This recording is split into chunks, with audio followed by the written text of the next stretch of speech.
आयुष जी, बैंगलोर से। राधे राधे महाराज जी। महाराज जी, मैं पिछले 6 महीने से यूट्यूब के माध्यम से आपको सुन रहा हूँ और बहुत मोटिवेशन मिलता है मेरे को। हर रोज मैं नाम जप करने का भी प्रयास करता हूँ। पर महाराज जी, मैं बैंगलोर में आईटी में जॉब करता हूँ। वहां मैं 10 से 15 मिनट ही निकाल पाता हूँ और ऐसा भी होता है कभी कभी 15 से 18 घंटे मेरे को काम करना पड़ता है। फिर आके वही विकार, ओवर थिंकिंग, स्ट्रेस आ जाता है। महाराज जी, इतना 15 से 18 घंटे तक जब आप काम करते हैं तो उसके बीच में अगर हम एक एक घंटे में एक बार राधा बोले तो क्या घाटा हो जाएगा? एक घंटे में एक बार राधा बोलने का क्या आपको चांस नहीं मिलता है? वो स्ट्रेस ओवर थिंकिंग से सोच में नहीं आता भैया, उसी को बचाने के लिए मैं बोल रहा हूं, उसी को बचाने के लिए बोल रहा हूं। अगर आप 10 मिनट में एक बार राधा बोलना शुरू कर दें, 10 मिनट में एक बार, फिर आप इसका चमत्कार देखें। एक बार कृष्ण बोले 10 मिनट में, एक बार राम बोले, राम कृष्ण हरि जो भगवान नाम, ये चिदानंद नाम है। इसकी महिमा को आप ऐसे नहीं समझ पाएंगे। ये जो आज हमारा समाज डिप्रेशन में पहुंच रहा है, ये जो आप अंग्रेजी का शब्द बोल रहे हैं ओवर थिंकिंग में पहुंच रहा है, हमारे ओवर थिंकिंग से कोई संभल जाएगा क्या? फिर कर्तव्य का पालन करते हुए, संतोष को धारण करते हुए खूब धर्म पूर्वक चलो। सोचने की क्या जरूरत है? सोच लगाओ श्री जी में, ठाकुर जी में लगाओ, राधा राधा राधा राधा, अभी मंगल होने लगे। बच्चा, धन से, पद से, लौकिक व्यवहार से कभी किसी को सुख नहीं मिलता। वो केवल मानसिकता होती है। सुख होता है विचारों में, सुख बाहर नहीं होता। सुख होता हमारे विचारों में। अगर हमारे विचार ठीक है ना, तो नमक रोटी खाते हुए भी हम बहुत सुखी हैं। अगर हमारे विचार गलत है ना, तो अरबों खरबों होते हुए भी हम बहुत क्लेशित हैं, दुखी हैं। आप तो मतलब अपने को केवल जानते हो, लेकिन जो भगवान को जानता है वो सबको जानता है। इतना बात समझ लो, संपूर्ण सृष्टि भगवान की है तो सब कुछ पता होता है कि आपके चित्त में क्या स्थिति है, आपका मन कहाँ चल रहा है। क्योंकि जब भगवान में मन को लगा दिया तो और मन कौन बकाया रह जाएगा। तो ये जो आपके अंदर सोच बनती है व्यर्थ के चिंतन की, हम केवल उतना समय आपसे मांगते हैं अध्यात्म के लिए। आप जो मेहनत करते हैं आप कीजिए, उस समय प्रभु को भूल जाइए। हमारी बात को समझना। आप 18 घंटे काम करते हैं, ईमानदारी से पूरे 18 घंटे काम कीजिए, लेकिन 18 घंटे में 18 बार राधा बोलने का अवसर मिलेगा कि नहीं मिलेगा? आप हमें बताएं कि मिलेगा कि नहीं मिलेगा। तो आप हर घंटे में एक बार राधा बोल दीजिए और 18 घंटे काम करने के बाद 1 मिनट हाथ जोड़ा और हे प्रभु, 18 घंटे जो हमने काम किया ये आपके चरणों में समर्पित करते हैं। इसे भागवत धर्म कहते हैं। इसी से आपको परमानंद की प्राप्ति का मार्ग खुल जाएगा। भगवान के चरणों में लक्ष्मी जी सदैव चापती रहती हैं। अगर उनकी कृपा कटाक्ष हो जाए तो आंतरिक लक्ष्मी और बाह्य लक्ष्मी दोनों का प्रादुर्भाव। आंतरिक लक्ष्मी इतना शीतल आनंद विवेक विचार का, और बाहर अनुकूल भोगों का। ई परलोक सकल सुख पावत मेरे सो भैया कृष्ण गुण संचो। तो इसलिए हमारे विचार करने से केवल क्या हो जाएगा? हम ऐसे कर लेंगे, हम ऐसा कर लेंगे, हम ऐसा कर लेंगे, उससे हो जाएगा क्या? राधा राधा राधा, और अपने कर्तव्य का पालन कर रहे हैं। अब जो राधा नाम से विचार आएगा वो आपको शीतलता प्रदान करेगा, वो आपकी उन्नति प्रदान करेगा। आज विचारों की इतनी हीनता होती चली जा रही कि विद्यार्थी असफलता में अपने शरीर को छोड़ रहे हैं, किसान असफलता में अपने शरीर को छोड़ रहे हैं। कोई पराजित हो जाता है, इतना निराश हो जाता है। ऐसा क्यों हो रहा है? पराजय कोई बड़ी बात है? अगर जय है तो पराजय भी है, दिन है तो रात भी है। हमें दोनों को बराबर निपटना है।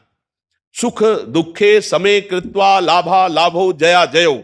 जय और पराजय, सुख और दुख और लाभान, दोनों में हम समान रह करके अपने कर्तव्य का पालन करते हुए कभी निराश और उदास और हताश नहीं होंगे।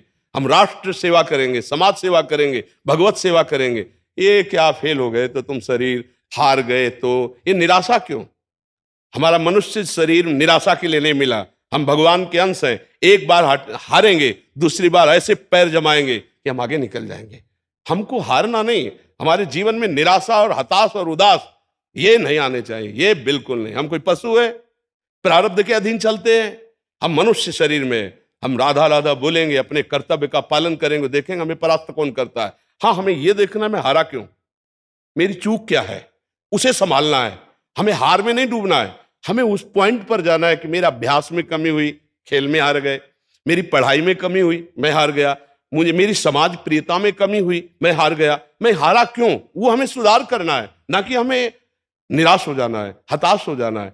हमको हार में एक उपदेश मिलता है, कि हमारी गलती क्या हुई है। हमको उतना पुष्ट होना है कि आगे हम विजयश्री को प्राप्त करें। दिन है तो रात आएगी, रात है तो दिन आएगी, इस पर कोई हमें निराश नहीं होना है। ओवर थिंकिंग हमारा सर्वनाश कर देगी, धीरे धीरे डिप्रेशन में पहुंचा देगी। ये थिंकिंग बदलनी है, हमें सोच अपनी बदलनी है। अहंकार रहित पवित्र सोच हमको भगवदानंद प्रदान करेगी। संतोष रूपी शब्द से कभी परिचय मिला है तुम्हें? संतोष नहीं, आज पूरा समाज असंतोष में भटक रहा है। कितने भोग भोगने के बाद फिर असंतोष, कितना वैभव चाह मिलने के बाद फिर असंतोष, नाना प्रकार की कुचेष्टाओं के बाद फिर असंतोष। संतोष धन कब आएगा? संतोष कैसे होता है?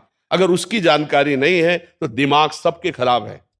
उसी को शांत करने के लिए कोई मदिरा पान करता है, कोई ड्रग्स, कोई नाना प्रकार के व्यसन और कोई नाना प्रकार की गंदी करतूतें करता है। ये नौजवान भाइयों से प्रार्थना है, इनसे शांति मिलने वाली नहीं है। आपका विचार परिवर्तन हो, आप उत्साह संपन्न बने और आप अंदर से दूसरों का मंगल करने की भावना करें, आपको संतोष रूपी धन मिल जाएगा। लेकिन हम दूसरों का शोषण करने की भावना करेंगे तो असंतोष ही बना रहेगा। क्यों हम सोचे ओवर थिंकिंग क्यों करें? उस समय हम राधा राधा जपे ना। कभी गीता जी पढ़ते हो है? फिर क्या करोगे? ओवर थिंकिंग ही तो करोगे। शास्त्र स्वाध्याय नहीं है, नाम जप नहीं है, पवित्रता नहीं, तो बैल की तरह मेहनत करो। इसके बाद सोचते रहो। माया का काम क्या है? सतोगुण रजोगुण तमोगुण 3 गुण है। सतोगुण का तुमने आश्रय नहीं लिया तो रजोगुण तमोगुण में बहती हुई तुम्हें क्लेश में पहुंचा देगी। इसलिए मेरी प्रार्थना है कि आप थोड़ा शास्त्र स्वाध्याय करें। ना कर पाते हो तो सत्संग सुनिए और नाम जप कीजिए, और जितनी मेहनत करते हो ईमानदारी से सत्यता पूर्वक करके भगवान को अर्पित कर दो। वही पूजा है, तुम्हारी कर्म ही पूजा है। और नाम स्मरण से तुम्हारी बुद्धि पवित्र हो जाएगी, तुम्हें धैर्य मिलेगा, तुम हार और जीत, सुख और दुख और लाभ हानि में समान भाव रख सकोगे, तुम्हारा मंगल हो जाएगा। समझ पा रहे आप? समझ गए? कुछ कहना चाहते हो? महाराज जी, जैसे मैं ना, जैसे 15-20 दिन तक लंबा चलता है ये ऐसा 15-18 घंटा का काम, तब आपका सत्संग सुन नहीं पाता हूँ। लेकिन जब भी वो 3-4 घंटा निकाल के सुनता हूँ तो मैं वापस रिचार्ज हो जाता हूँ। हम कह रहे रोज क्यों नहीं, 10 मिनट क्यों नहीं सुनते? राधा राम डेली लेता हूँ। नहीं, 10 मिनट सत्संग सुनिए, दोनों चीजें जरूरी है। समझिए, साधन को हरिभजन है, कै सत्संग सहाय। यार ऐसा कैसे है कि 18 घंटा काम करने में तुम्हें 10 मिनट सत्संग सुनने को नहीं मिलता? आजकल तो ऐसे यंत्र चले, कान में लगा लो, जेब में मोबाइल, सत्संग चल रहा है, अपना काम कर रहे हैं। हमें तो ऐसा काम, दिमाग से हर समय काम करते रहते हो क्या?